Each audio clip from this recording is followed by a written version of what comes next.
At 11:51 p.m., my phone lit up like a confession under a spotlight, sharp, blinding, impossible to ignore. One message. We've decided. You're no longer part of the family. Don't come to any gatherings. My mother's words, surgical, cold, final. A minute later, my sister reacted with a heart emoji. Like betrayal was something you could decorate. I didn't cry. I didn't even blink. I opened my laptop, pulled up every account, every bill, every payment that had ever kept their world running, and started canceling. One click after another. It felt mechanical. Controlled. Like cutting the wires of a bomb I'd been forced to hold for years. By midnight, their electricity, their comfort, their safety, all of it started flickering out. And in that darkness I realized something. Sometimes peace doesn't come from forgiveness. It comes from power. The silence in my apartment grew thick, heavier than the city outside. The refrigerator hummed. The clock ticked like a heartbeat I couldn't claim. I just sat there staring at the screen, fingers hovering over the keys. Anger wasn't shouting this time. It was calm, methodical. The kind of quiet that comes after too many years of being ignored. For years I'd been their invisible safety net. The one who covered the mortgage when Dad forgot. The one who paid Kayla's tuition because she just needs one more semester. The one who wired money for emergencies that never stopped coming. I told myself it was love. That I was being a good daughter. That maybe one day they'd see me as family, not just funding. But that night, staring at my banking app, I saw it for what it really was, a subscription I'd been paying for out of guilt. Every file, every receipt was a monument to my silence. My coping mechanism had always been control, color-coded folders, neat finances, tidy chaos. After growing up in a house where love came with invoices, I thought order would protect me. But order had only chained me tighter. My mother used to say, family is forever. What she meant was, your obligation is. The last time I saw them 6 months ago was over dinner. Mom corrected my posture in front of everyone.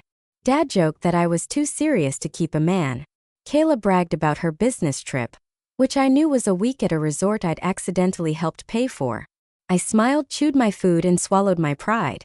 I didn't know then that I was the defendant in a trial I never agreed to. So that night, I opened a new spreadsheet. Date, amount, reason, proof. Line by line, I built a ledger. Not of money, but of memory. Every cell was a boundary I should have drawn years ago. By morning, my phone was vibrating with missed calls. Mom, Dad, Kayla. Their names glowed like ghosts. I didn't answer. Not one. The first message came from Kayla.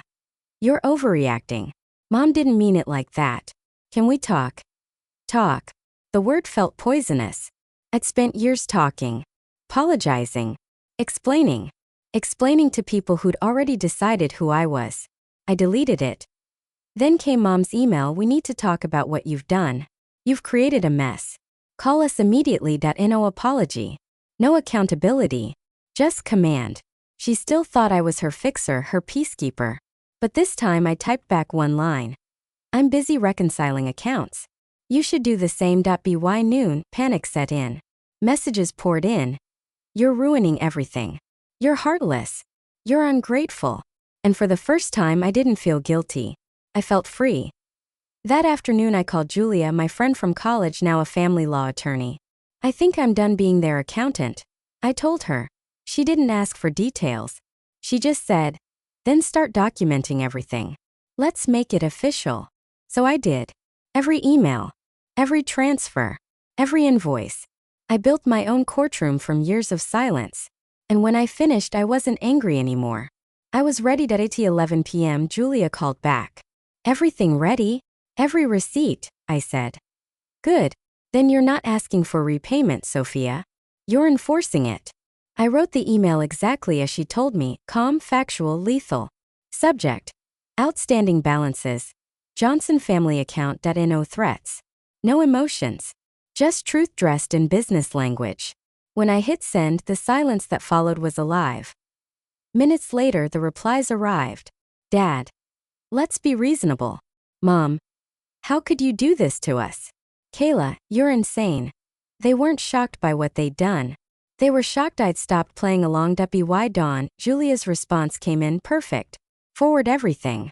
We're filing in the morning. I looked at my name at the bottom of the letter. Sophia Johnson. And realized how many times I'd signed it to save them. Tonight, that same name became my proof of survival. When Mom's Facebook post appeared the next day, she's turned against her family for money. It got likes from relatives who hadn't called me in years. But this time, other comments started showing up. Didn't she pay your house off? Wasn't that her tuition money? Their story was crumbling. And in the cracks, truth was finally breathing. Later that afternoon, Julia sent new evidence. Bank records, forged signatures.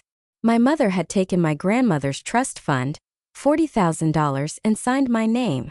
The kitchen remodel, the new furniture, it all made sense.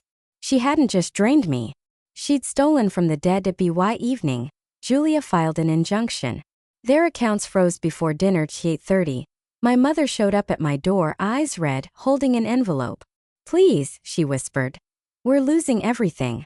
Do something for your sister." I handed her a paper eviction notice.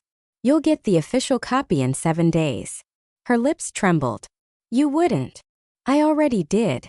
She looked at me like she didn't recognize me. Maybe she didn't. The daughter she broke no longer existed.